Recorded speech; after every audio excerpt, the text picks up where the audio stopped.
कैसे हैं सारे, ज़रूर बताइएगा। मैं हूं आप लोगों की माउंटेन फेरी, और जो आज की वीडियो होने वाली है गेहूं और जौ के ऊपर होने वाली है। आजकल हमारे किन्नौर में, मतलब मेरे एरिया में, मेरे गांव में जौ और गेहूं पकने लग गए हैं और उनकी कटाई भी चल रही है साथ साथ। तो उसके बारे में होने वाली है। और आज हम बनाएंगे आटे के कुकीज़। जी हाँ, घर पे ही बनाएंगे, और भी बिना ओवन के बनाएंगे। और पता नहीं कैसे बनेंगे, क्योंकि मैं भी फ़र्स्ट टाइम ट्राई कर रही हूँ। तो लेट्स सी, देखते हैं कैसे बनेंगे।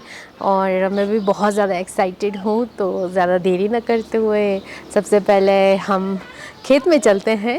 तो चलिए।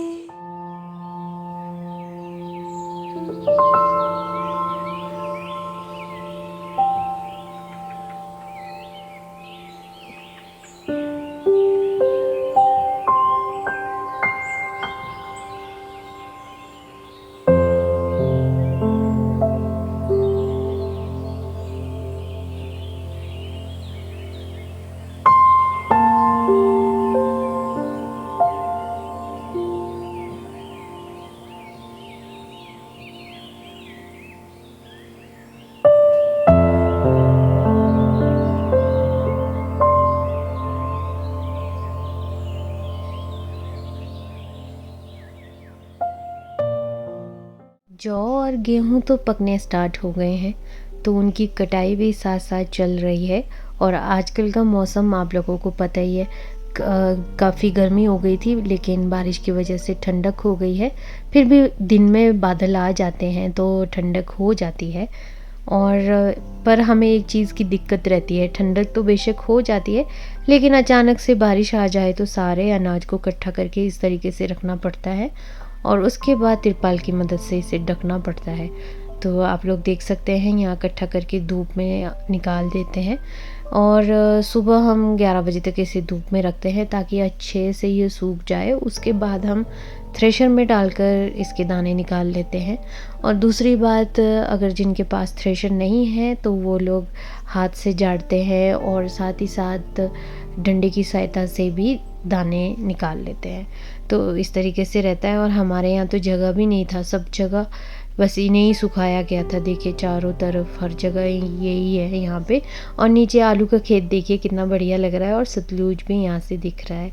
तो देखिए यहाँ पर ये भैया अच्छे से कुटाई कर रहे थे अनाज की, क्योंकि ये हाथ से नहीं झाड़ रहे थे, ये डंडे से झाड़ रहे थे। तो मैं भैया को बोला कि चलो आपकी मैं क्लिप ले लेती हूँ।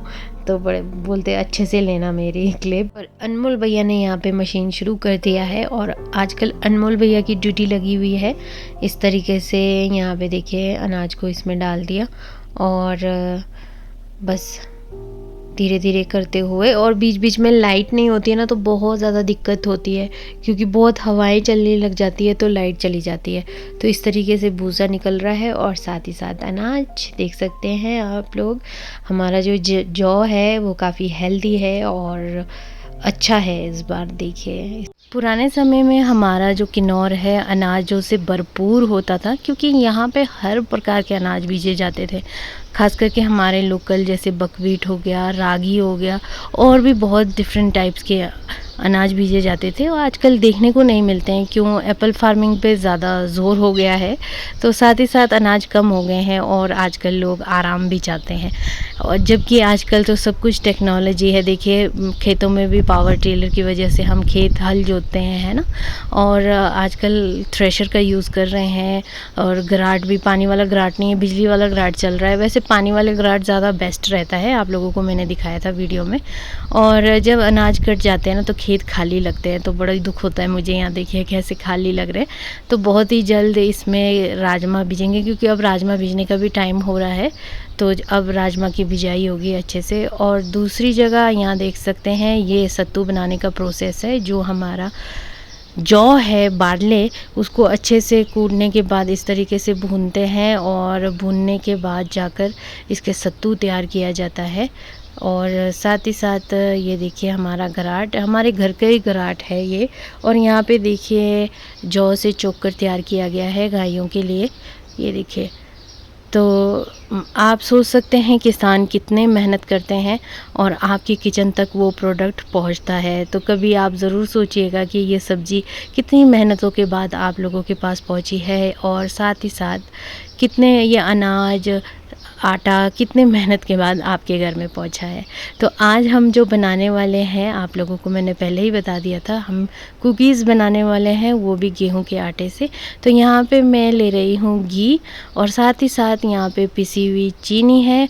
चाहे तो आप, मैंने साथ में रखा हुआ है गुड़, वो भी डाल सकते हैं, आपकी मर्ज़ी है। वैसे सेहत के लिए तो गुड़ ज़्यादा बेटर है, यहाँ पे मैं चीनी यूज़ कर रही हूँ, तो आप लोग गुड़ का ही बनाए तो ज़्यादा बेटर है। और इसे इस तरीके से अच्छे से हमें घुमाते रहना है जब तक ये वाइट कलर का ना हो जाए। और ये देखिए मैंने दूसरे बर्तन पे निकाल दिया है, और यहाँ पे मैं आटा डाल रही हूँ इसमें, और इसे अच्छे से तैयार करना है, डो तैयार करना है इसका। तो यहाँ पे बेकिंग सोडा मैंने ऐड किया है, और साथ ही साथ नमक भी, और इसे हम अच्छे से इस तरीके से गूंथते रहेंगे, और साथ में दूध की मदद से इसे अच्छे से गूंथना है। तो बिस्किट्स बनाना बहुत इजी है, आप लोग अपने घर पे भी बना सकते हैं। तो यहाँ देखिए हमारा जो डो है वो बन के तैयार है।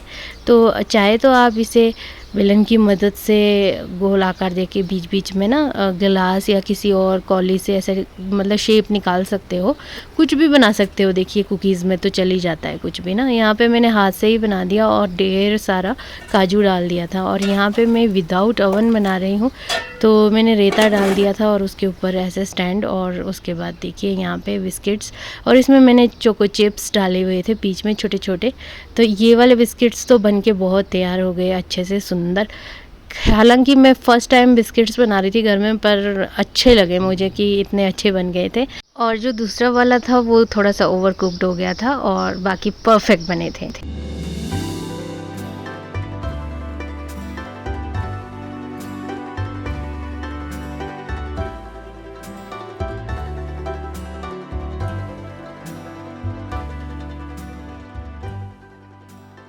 तो गाइज़ यहाँ देखिए हमारे कुकीज़, और जो मैंने सेकंड टाइम वाले कुकीज़ चोको चिप जिसमें डालकर बनाए थे वो वाले तो बिल्कुल ठीक है। जो पहले वाले कुकीज़ थे वो थोड़े से जल गए, बट टेस्ट में तो मैं आपको क्या ही बताऊं, क्योंकि देखिए घर के सारी चीज़ें घर के डले हुए हैं, हमने मैदा भी ऐड नहीं किया है। और इन कुकीज़ में ना बहुत ही ज़्यादा खुशबू आ रही है, घी की खुशबू आ रही है, इलायची की खुशबू आ रही है ना। और एक अलग ही महक है। गेहूं के जो आटे से बनाए हुए कुकीज़ है जो बहुत ही ज़्यादा टेस्टी है। बाकी मैं आप लोगों को अब एक टेस्ट करके बताती हूँ। तो सबसे पहले मैं ये वाला टेस्ट करके बताती हूँ।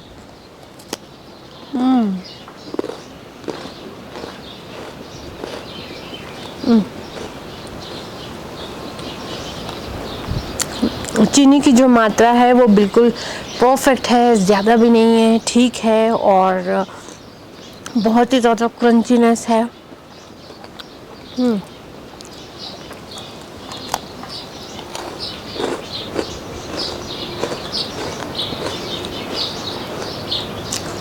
ओवर कुक भी नहीं हुए हैं, बिल्कुल ठीक है।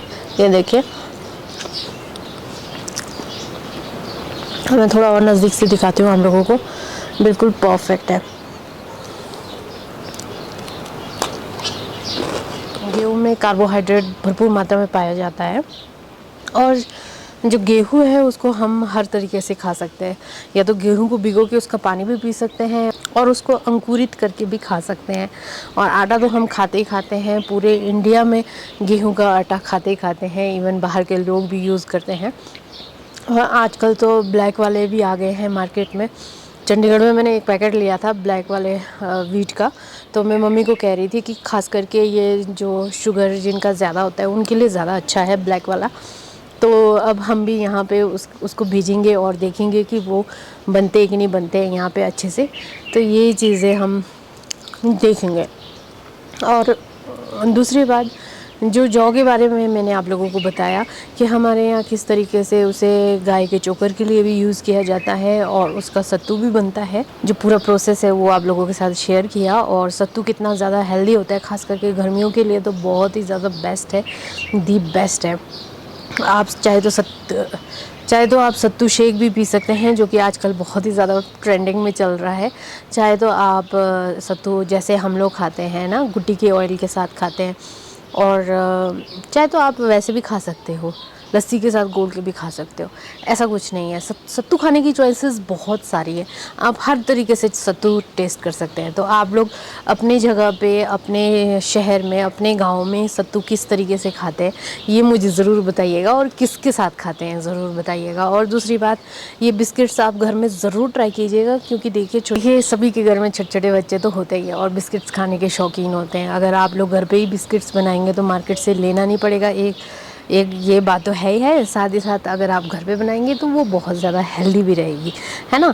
और गुड़ वाला बनाए तो ज़्यादा बेटर रहेगा, क्योंकि शुगर ज़्यादा अवॉइड करें तो अच्छा ही है। तो आप लोगों को ये वाला व्लॉग कैसा लगा ज़रूर बताइएगा। मिलती हूँ नए व्लॉग में नए टॉपिक के साथ, तब तक के लिए बाय बाय, टेक केयर।